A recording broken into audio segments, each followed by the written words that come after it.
બબાલ પીજીની. પીજી એટલે paying guest. Paying guest એટલે જે રૂપિયા ચૂકવે અને આપણા ઘરમાં રહે.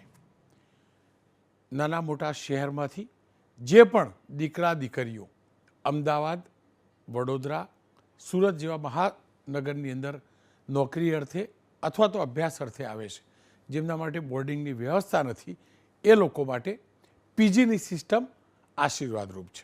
અમદાવાદમાં સવિશેષ પીજી રીતસરનો એક કારોબાર પણ છે. અનેક લોકોના ઘર પણ પીજી પર ચાલે છે. અનેક લોકોના ઘર પીજી પર ચાલે છે. અનેક લોકો એવા છે કે ઘરમાં એક્સ્ટ્રા બે રૂમ બનાવી પીજી તરીકે ભાડે આપે છે. અમદાવાદમાં પીજી મહિને 10,000થી લઈ 20,000 સુધીનો ચાર્જ હોય છે. એમાં કેટલાક ઠેકાણે માત્ર રહેવાની તો કેટલાક ઠેકાણે જમવાની વ્યવસ્થા હોય છે. પણ આ પીજી એટલે કે પેઇંગ ગેસ્ટ હવે પેઇન ગેસ્ટ એટલે દર્દ આપનાર ગેસ્ટ સાબિત થઈ રહ્યા છે. છેલ્લા કેટલાક સમયથી જે રેસિડેન્શિયલ કોલોનીઓમાં એટલે કે રહેણાંક વિસ્તારમાં જ સ્વાભાવિક રીતે જ રહેણાંક વિસ્તારમાં જ હોય પીજીની વ્યવસ્થા છે, ત્યાં પીજીમાં રહેતા એ દીકરા દીકરીઓ અને સ્થાનિક રહીશો એટલે કે જે સોસાયટીના ઓનર્સ છે, જેમના ફ્લેટ છે, જેમના ઘર છે, એમના વચ્ચે સતત ઘર્ષણ થતું રહે છે. ગઈકાલે જ અમદાવાદના થલતેજ વિસ્તારમાં જંબેનગર સોસાયટીના ગેટ પર પીજી હટાવોના બોર્ડ લાગ્યા. પીજી હટાવો સોસાયટી બચાવોના પોસ્ટર લાગ્યા. સ્થાનિકોનો આરોપ છે કે પીજીમાં રહેતા યુવક યુવતીઓ નશો કરીને જાહેરમાં ગેરવર્તન કરે છે. ન માત્ર થલતેજની જય અંબેનગર સોસાયટી પણ અગાઉ શ્યામલ ક્રોસ રોડ જીવરાજ પાર્કના રહીશોએ પણ પેઇંગ ગેસ્ટનો આ રીતે વિરોધ કર્યો હતો. 2 ઓક્ટોબરે અમદાવાદના શિવરંજનીમાં પણ પીજીમાં રહેતા જે ખાસ કરીને દીકરીઓ છે, છોકરીઓ છે, યુવતીઓ છે, તેમના વસ્ત્રોને લઈને પણ સવાલ ઉઠ્યા હતા. તેને લઈને બવાલ પણ થઈ હતી. એ જ રીતે આનંદનગરની અંદર પણ થોડાક સમય પહેલાં નીલકંઠ એલિગન્સમાં પણ આ જ પ્રકારની બબાલ થયેલી હતી. મારામારી પણ થઈ હતી. અનેક ઠેકાણે આ પ્રકારની સ્થિતિ સર્જાય છે.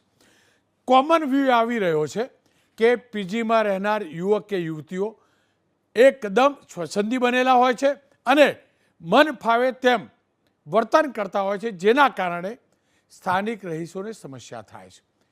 ગઈકાલે જે બબાલ થઈ એના સંદર્ભમાં સોસાયટીના રહીશોનું શું કહેવું છે એ પણ સાંભળી લઈએ અને ત્યારબાદ જે પીજીમાં રહેનાર યુવક યુવતીઓ છે તેમનું શું કહેવું છે એ પણ સાંભળી લઈએ. આ લોકોને જરાય મતલબ કે સાવ સંસ્કારને નેઠે મૂકી દીધા છે. કાલ રાત્રે છોકરાઓ છોકરીના રૂમમાં બી હોય છે. અહીંયા મેં જોયું છે ને વિધાઉટ પોલીસ એગ્રીમેન્ટ વગર એ લોકો અહીંયા પોલીસ વાળાએ બી પકડ્યા છે અને વિધાઉટ પોલીસ એગ્રીમેન્ટ વગર પીજી વગર રહે છે. આ લોકો ખુલ્લેઆમ ધમકી આપે છે કે છોકરીઓ અમારું ગર્લ્સની પીજી ગર્લ્સ શું બોલી રહી છે કે અમારા બોયફ્રેન્ડ આવશે જ. કેમ ભાઈ, આ ફેમિલી રહે છે અહીંયા. દરેક ભાડા કરાર ફરજી છે. આજે તમે મકાન માલિક છો, મારા નામનો ભાડા કરાર છે અને હું મારા ફ્લેટમાં 8-8 જણના, 7-7 જણના અને 9-9 જણને હું રાખું છું. તમે જો છોકરા છોકરીઓ ભેગા બી રહે છે, લિવિનવાળા બી રહે છે. એક જણા એજન્ટો 17-17, 18-18 ફ્લેટ લઈ અને 5-5, 7-7 જણની જગ્યાએ 8-8, 10-10 જણા રાખે છે અને અહીંયા ન્યુસન્સ વધારે છે. એમાં તમે સમજો કે ભાઈ દારૂની બોટલ પણ આવે છે, ડ્રગ્સ પણ આવે છે, સિગરેટો પણ પીવાય છે અને સોસાયટીમાં જે ફેમિલીવાળા છે એને ખૂબ જ હેરાનગતિ થાય છે અને અહીંયા આગળથી નીકળવું ભારે પડે છે. પીજીનો એટલો બધો ત્રાસ છે કે અમે લોકો ફેમિલીવાળા રહી શકીએ એમ નથી અને મકાનો ખાલી કરીને ઓનર પોતે છે એ લોકો જવા લાગ્યા છે. અત્યારે બધા સરખા નથી હોતા. ઘણીવાર એવું થાય છે કે સિગરેટ્સ ને એ બધું ફૂંકીને બધા ઠૂંઠા બધા હોય આપણા ઘર પાસે નાખી દીધા હોય કે પછી નીચે બિયરોની બોટલો. એકવાર તો મારી ફ્રેન્ડની ગાડી પર બિયરોની બોટલો ફોડીને એનો કાચ ફોડી કાઢ્યો હતો. એટલે દરેક વખતે નહીં, બધા સરખા નથી હોતા. જેમ હું કહું છું, ઘણી વખત કોઈ છોકરાઓ મસ્તી કરતા હોય, રાત્રે 12 વાગ્યા સુધી બેઠા હોય અને બહુ જ ન્યુસન્સ ક્રિએટ થાય છે. અમે કિડ્સવાળા છીએ એટલે અમને એવું હોય કે થોડું ક્લીનલીનેસ, થોડાક વ્યવસ્થિત લોકો હોય તો અમને થોડુંક સારું. આ સ્થાનિકોની કમ્પ્લેન છે. હવે સાંભળી લે પીજીમાં રહેનાર એક યુવક યુવતીઓ શું કહે છે. અહીંયા આ લોકો બેચલર લોકોથી આ લોકોને પ્રોબ્લેમ છે. એ લોકો એવું કહે છે કે બેચલર અહીંયાથી નીકળો 30 જૂનથી અને એ લોકો એવા એલિગન્સ લગાવે છે કે છોકરીઓ અહીંયા ધંધા કરે છે અને છોકરીઓ અહીંયા પ્રોસ્ટિટ્યુશન કરે છે, એવી આ લોકો એલિગન્સ લગાવે છે અને અમે લોકોને લિટરલી ધમકી આપે છે કે તમે અહીંથી નીકળો, બેચલરને અમને નહીં રાખવા. સોસાયટી છે એ લોકોએ પાસ બનાવ્યા અને પછી પાસ અમે લોકોએ કીધું કે અમે પાસ બનાવશું, પણ એ લોકો કહે કે તમે એગ્રીમેન્ટ બનાવો. પીજીમાં એગ્રીમેન્ટ ક્યાંથી હોય? રાત્રે 12 વાગે આવે કે 12 વાગે ના હોય. અહીંયા બધા આઈટી સેક્ટર છે, કોર્પોરેટ છે, કતાર છે, IMS છે, બધી કંપની અહીંયા છે. કઈ કંપની? બધી કંપનીમાં નાઇટ શિફ્ટ હોય છે. કઈ છોકરીઓ નાઇટ શિફ્ટ આવે છે, પણ આ લોકો ઓલાવાલો આવે તો કહે છે કે તાનો બોયફ્રેન્ડ આવ્યો છે. અને લિટરલી હમણાં એક છોકરીને ધક્કો માર્યો અને એને લિટરલી અંદર નતા જવા દેતા, ગેટ લગાવી દીધો અને બોડીગાર્ડ બોલાવી લીધો. એવું બહુ બધી છોકરીઓના कंसर्न છે. अभी भी हम लोग पहले इन लोगों ने क्या किया, फैमिली वालों से बात किया तो हम लोग बाहर खड़े थे. उसके बाद क्या हुआ कि हम लोग से बात करने तो हमसे बात भी नहीं करनी थी. आंटी आके धक्का मार रही है और कहती है कि छोटे छोटे कपड़े पहन के यहाँ पे लड़कियाँ, एक लड़की 3 लड़कियाँ चिपकी रहती है और उसके बाद बोलती है कि ये लोग प्रोस्टिट्यूशन है, धंधा करे. हम धंधा करने वाले दिख रहे हैं? मतलब जो यहाँ पे कॉर्पोरेट में काम करता है वो धंधा करती है. इनकी ये सोच है. પીજીના મુદ્દે સિક્કાની બે બાજુ છે અને બંને બાજુને સમજવી જરૂરી છે. શીતલબેન મારી સાથે જોડાયા છે, જે એમના વિસ્તારમાં પીજી છે, એના કારણે સમસ્યા છે શું એ કહેશે. તો મીનાબેન ગોસાઈ જેઓ ખુદ પીજી સંચાલક છે. શીતલબેન, આપનાથી જ વાતની શરૂઆત કરવા માગીશ. સ્થિતિ ખરેખર શું સર્જાતી હોય છે? શું માનસિકતા એવી થઈ ગઈ છે કે પીજી માનસિકતા એવી થઈ ગઈ છે કે પીજીમાં રહેનાર ખરાબ જ હોય, કે પછી રિયલમાં અનુભવના કારણે આવું કહેવું પડે છે, આવું કરવું પડે છે?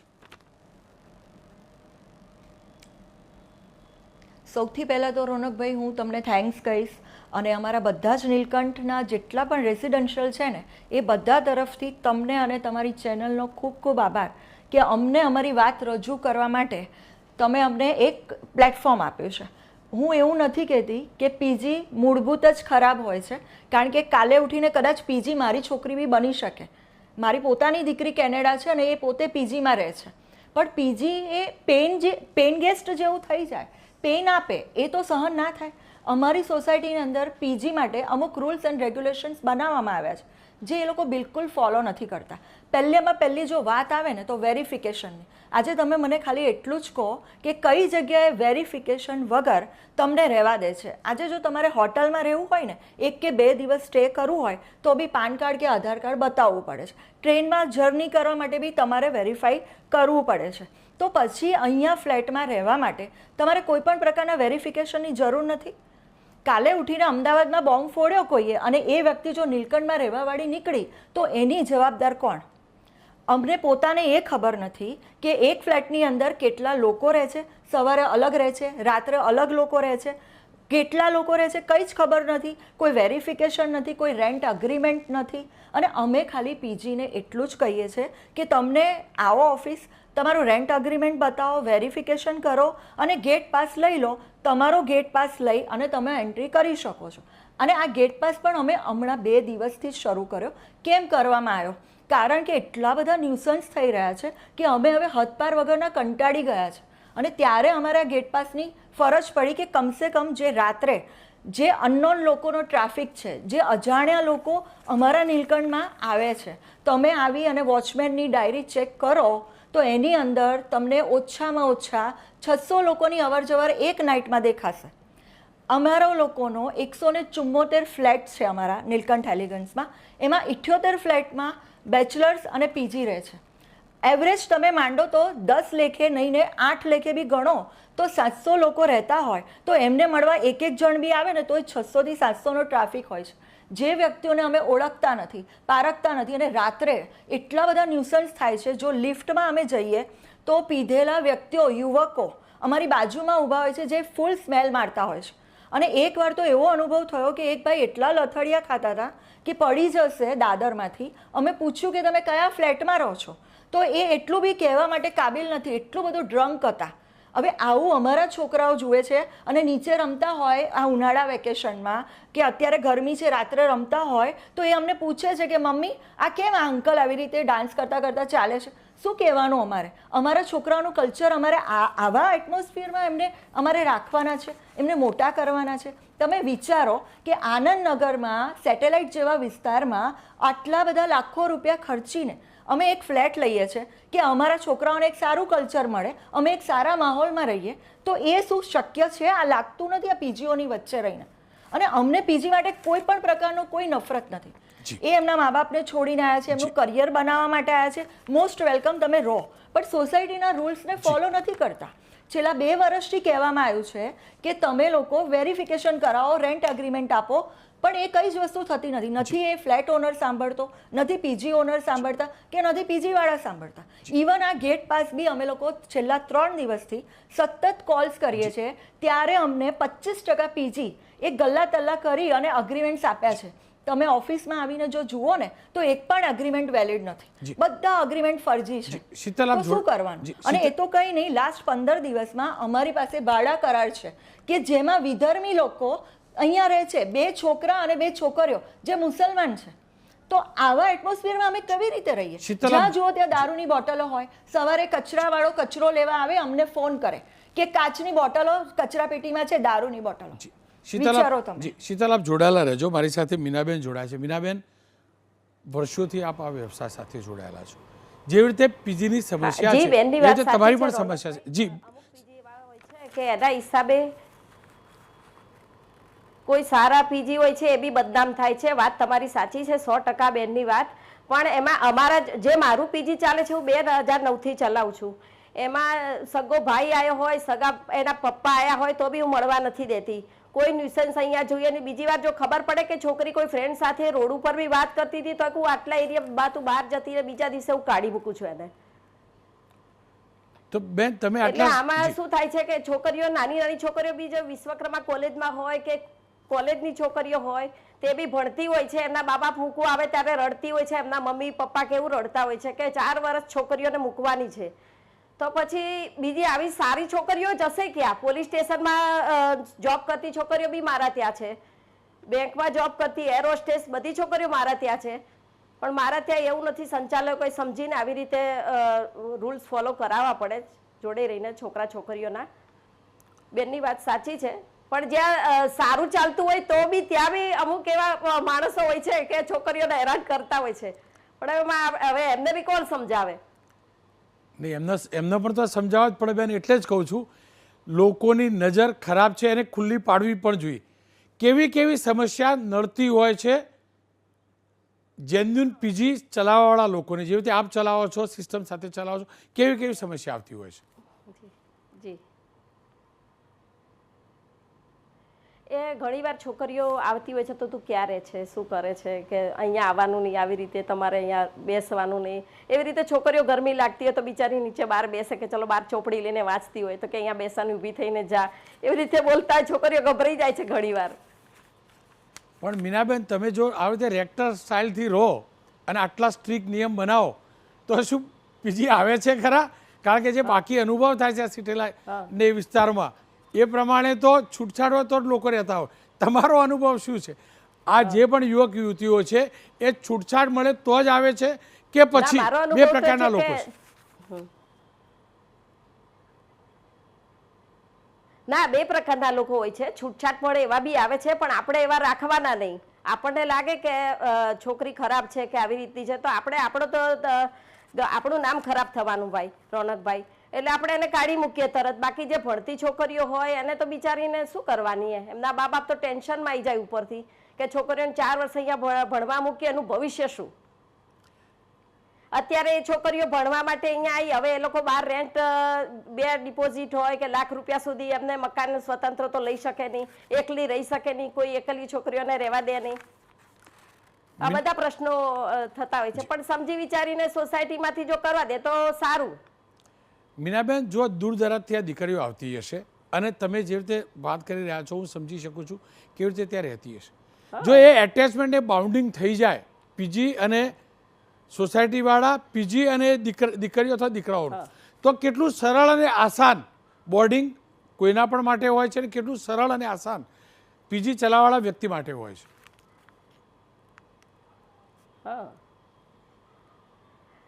એ જો સોસાયટીવાળા થોડોક સાથ આપે કે વ્યવસ્થિત રીતે છોકરીઓનું એ થતું હોય તો સારું છે. બાકી જો કોઈ હેરાન કરે તો બિચારી છોકરીઓ ડરી બી જાય છે ઘણી વખત. રોનકભાઈ જી, શીતલ, જુઓ, સિક્કાની 2 બાજુ છે. સિક્કાની 2 બાજુ છે. બીજી બાજુ આ પણ છે. પણ તમારી વાત સાથે હું એટલે સહમત છું. હું જોઉં છું નાના શહેરમાંથી, નાના ગામમાંથી અમદાવાદમાં આવીને દીકરીઓ રાત્રે, નોકરી પૂરતી વાત હોય તો બરાબર છે, પણ 3-3, 4-4 વાગે ઇસ્કોન ઉપર જેવી રીતે બેસી રહે છે. હું નથી કહેતો કે દીકરા રખડે તો દીકરીઓને છૂટ નહીં, એવું નથી કહેતો, પણ જે સ્થિતિ જોઈએ છે ચોક્કસથી ચિંતાજનક છે. આ સંજોગોમાં તમારા હિસાબથી ખરેખર શું હોવું જોઈએ, ખરેખર કેવી સિસ્ટમ હોવી જોઈએ જેના કારણે આપણી સંસ્કૃતિ પણ જળવાઈ રહે, આપણી સભ્યતા પણ જળવાઈ રહે, આપણા દીકરા દીકરીઓ મોટા શહેરમાં આવી આપણી સાથે સારી રીતે રહી શકે, એવી કેવી વ્યવસ્થા થઈ શકે? ચોક્કસ રોનકભાઈ થઈ શકે, પણ એમાં થોડા ઘણા અંશે મા બાપે પણ એલર્ટ થવું પડે. હવે મા બાપ કોઈ પણ ગામડામાંથી આવેલી છોકરીઓ હોય, રાઈટ, અને અહીંયા આવીને એ લોકો એટલા બેફામ થઈ જાય છે અને દરેકને કોઈને કોઈ કંપની જોઈએ છે, એટલે કોઈને કોઈ છોકરાની કંપની લઈ અને ગલત સંગતમાં આવી જાય છે. જો મીનાબેને જેમ કહ્યું કે એ બહાર એકલી બેઠી વાંચતી હોય એમાં કોઈ જ પ્રોબ્લેમ નથી, ગર્લ્સ અમારે નીચે બેસે જ છે, કંઈ જ એમાં અમને વાંધો નથી. પણ તમે જ્યાં જુઓ ને ત્યાં નીલકંઠ એલિગન્સમાં ખાણા ખૂચરે, ઉપર અગાશીના કોરસમાં, નીચે બેઝમેન્ટમાં, ગાડી પાર્કિંગ જે છે ને ગ્રાઉન્ડ ફ્લોર ઉપર, ત્યાં આગળ ગાડીઓની પાછળ, ગાર્ડનની અંદર, ગઝેબોમાં રાત્રે કપલ્સ બેસીને ના કરવાના કામ કરતા હોય છે. અને આવું એકલી મેં નથી જોયું, ઘણી બધી 10 થી 15 લેડીઝનું અમે લોકોએ જોયેલું છે. તો આ રીતના જો ન્યુસન્સ થતા હોય એમાં ક્યાંક ને ક્યાંક મા બાપની પણ બેદરકારી છે કે બસ છોકરાઓને મોકલી દીધા, એ ક્યાં રહે છે, કોની સાથે રહે છે, શું વાતચીત છે, કંઈ જ નથી જોતા. કાં તો કમાવા માટે મોકલી દીધા છે, કાં ભણાવવા માટે મોકલી દીધા. થોડું ઘણું એમને પણ એલર્ટ થવું જોઈએ, રાઈટ. અને બીજી વસ્તુ રહી કે મીનાબેને જેમ કહ્યું કે એ બિચારી ક્યાં જાય, તો અમે પણ સમજીએ છીએ કે એ લોકો ક્યાં જાય, તો અમે એટલા માટે જ તો કહીએ છીએ કે તમે સેફલી રહો, એક ફ્લેટમાં 5 લોકો રહો, 5 લોકો આરામથી રહો. અને પછી અમારે શું છે કે આ જે પણ ન્યુસન્સ થઈ રહ્યા છે એને અમે કન્ટિન્યુ તો કરી જ ના શકીએ, અને આ એક દિવસમાં પતવાવાળી વસ્તુ છે નહીં. આ અમારું ખાલી એક સ્ટેપ અમે લીધું છે, અને જો અમને સપોર્ટ કરવો હોત, સપોર્ટ સોસાયટીને કરવો હોત તો એ અમને આપી દે ને. અમે ક્યાં કહીએ છીએ, અમને વેરિફિકેશન આપી દો, આધાર કાર્ડ, પાન કાર્ડ બતાવી દો, તમારો ગેટ પાસ લઈ લો, આવો અને જાઓ. જે અનનોન જે બધું ટ્રાફિક રાતે થાય છે, બોયઝ આવે છે, તમને ખબર છે 3-3, 4-4 છોકરા અને એક છોકરી રહે છે એક ફ્લેટમાં. તમારે જોવું હોય તો મીડિયા સાથે હું તમને ફ્લેટ ખોલીને બતાવી શકું. હવે આ રીતના ન્યુસન્સ કઈ રીતે ચાલે તમે વિચારો. જ્યાં હોય ત્યાં બિયરની બોટલો પડેલી છે, તમને ગાર્ડનમાં દેખાય, નીચે મારી જ ગાડી પર, જે આગળની સ્લાઇડમાં એક બેને કહ્યું કે મારી ફ્રેન્ડની ગાડી પર બિયરની બોટલો ફોડી હતી, એ મારી જ ગાડી હતી. હવે આ રીતના ન્યુસન્સ કઈ રીતે સહન થાય? તમે એ પાસું બી તમે વિચારો.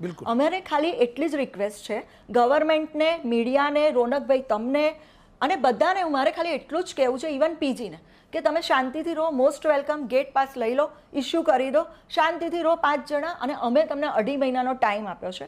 અમારે આ સોસાયટીમાં ફેમિલીઝ રહીએ છીએ અને અમે ફેમિલીઝ ઈચ્છીએ છીએ. ફેમિલીને રેન્ટ પર આપો, આરામથી અમે બધા ફેમિલીઝ રહીએ. જ્યાં પીજી રહેતા હોય ત્યાં તમે શિફ્ટ થઈ જાઓ. તમારી પાસે 2.5 મહિનાનો ટાઈમ છે. તો પીજી લોકોનું એવું કહેવું છે કે અમારું રેન્ટ એગ્રીમેન્ટ 11 મહિનાનું છે, તો કોઈ પણ અગ્રીમેન્ટમાં બંને પાર્ટી 1-1 મહિનાના નોટિસ પીરિયડ આપી શકે છે. તો એ રીતે આપી અને તમે અહીંયાથી મૂવ થઈ જાઓ. તમે પણ ખુશ ને અમે પણ ખુશ. અમે અમારા બચ્ચાને આવા કોઈ સંસ્કાર આપવા ઈચ્છતા નથી, એક સારું એન્વાયરમેન્ટ આપવા ઈચ્છીએ છીએ. અને જે રીતે કાલે પીજીના છોકરાઓએ અમને લોકોને મારવા ઊભા થઈ ગયા, જાડી તોડવા ઊભા થઈ ગયા, અને જે રીતની મારામારી થઈ, આ બધું કઈ રીતે? અમે ફ્લેટમાં રહીએ છીએ, અમે ઓબે કરીએ છીએ સોસાયટીના રૂલ્સ, એ લોકો ઓબે નથી કરતા. અમે કહીએ છીએ કે 11 વાગ્યા પછી તમે કપલમાં નીચે ના બેસો, ન્યુસન્સ ના કરો, ડ્રંક થઈને બહાર નહીં ફરો, રાઈટ. આ ગુજરાતમાં બધા ડ્રિંક કરતા હશે, ના નથી, પણ બધા પોતપોતાના ઘરમાં અને એક લેવલથી કરતા હોય છે. આવી રીતે તમારું બેલેન્સ ના રહે, તમે ગમે ત્યાં બોટલો ફેંકી દો. અરે એટલી ગંદી વાત છે કે બોયફ્રેન્ડ અને ગર્લફ્રેન્ડ તો એટલા આવે છે, ઘણા બધાની વાઈફ અહીંયા આવે છે એમના હસબન્ડને શોધવા. અને અમને એટલે સુધી ખબર છે કે પીજીના જે પણ ઓનર્સ છે ને, એ 1-1 દિવસ માટે રેન્ટ ઉપર આપે છે રૂમ અને ફ્લેટ. હવે આવા ગંદવાડમાં કેવી રીતે અમે અમારું ફ્યુચર જોઈ શકીએ? તમે મને ખાલી એટલું કહો. મીનાબેન, એક ટૂંકમાં તમારું રિએક્શન જોતું હતું. પીજીમાં જે પણ દીકરા દીકરીઓ રહે છે, એમના માતા પિતા ખરેખર ધ્યાન રાખે છે ખરા? તમારો અનુભવ છે શું, એ ધ્યાન રાખે છે ખરા?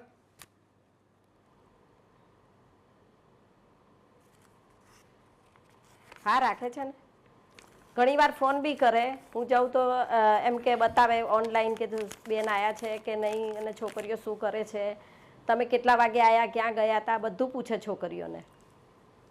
અને છોકરીઓ બી કીગાય બી ખરી કે આંટી ખીજાય છે, ઘણી વાર ખીજાવું બી પડે. બિલકુલ. ખેર, આ બંનેનો ખૂબ ખૂબ આભાર. જી જે બેને વાત કરી એ રીતે કોઈક સારા પીજીઓ એ બી બદનામ થઈ જાય છે અમારા રોનકભાઈ. ના. અને છોકરીઓ બિચારી જાય ક્યાં? આવી રીતે મેં તમને કહ્યું એ રીતે કે રેન્ટ બી બહુ વધારે હોય છે અને ક્યાં રહેવા બી જાય. અત્યારે એક બેચલર્સને રહેવા બી નથી દેતા, એટલે એ લોકો બી મુશ્કેલીમાં છે કે શું કરવું. બિલકુલ. ખેર એ હકીકત છે કે પીજી અમદાવાદ જેવા શહેરની જરૂરિયાત બની ચૂકી છે અને પીજી અમુક જેન્યુન પણ ચાલે છે, એ હકીકત છે. પણ એ પણ હકીકત છે, જે રીતે શીતલ કહી રહ્યા હતા, જો દારૂ પી તમાશો કરતા હોય તો શીતલબેન, એબીપી અસ્મિતા સંવાદદાતાનો નંબર તમારી પાસે હશે, બોલાવજો. હું મોકલીશ પોલીસને. અમદાવાદમાં નોકરી ધંધા માટે આવો, રહો, સંસ્કારથી રહો. કોઈનું ઘર ભાડે રાખી તમે ક્લબ હાઉસ કે દારૂનો અડ્ડો બનાવતા હોય, એ ન ચાલી શકે. તમે પીજી હોય, તમને મુબારક, તમારી નોકરી તમને મુબારક. અને આવા માતા પિતાએ ધ્યાન રાખવું પડશે. આ સ્થિતિ છે, એ હકીકત છે. કેટલાક પીજી જેન્યુન છે, એમાં કોઈ ડાઉટ નહીં, એ સંસ્કાર ફોલો કરે છે, એ પણ હકીકત છે. પણ આપણા કેટલાક દીકરા દીકરીઓ મોટા શહેરની અંદર આડા રસ્તે ચડી જાય છે, એ હકીકત છે. એટલે જ હું ફરીથી કહું છું, દીકરા દીકરીઓની જાસૂસી ના કરશો. હા, કોમ્યુનિકેશન રાખો, ક્યાંક ખોટા લોકોના રવાડે ન ચડે અને પીજીમાં રહી સ્વચ્છંદી બની આડા રસ્તે ના થઈ જાય. ફરીથી કહું છું, કોઈ પણ પીજીમાં પેલા બેન કહેતા હતા કે આપણા ત્યાં દારૂ ચાલે, દારૂ ના ચાલે. પોલીસને બોલાવી જોઈએ, અને બેન પોલીસ ના આવે ને મને ફોન કરજો. હું મારી ટીમને લઈ રાત્રે 12 વાગે પણ હશે ને તો હું આવીશ, હું પોલીસને બોલાવીશ. ફોન કરજો બિંદાસ. કારણ કે આ ગુજરાત છે, આ ગાંધી સરદારનું ગુજરાત છે, આ સંસ્કારી ગુજરાત છે.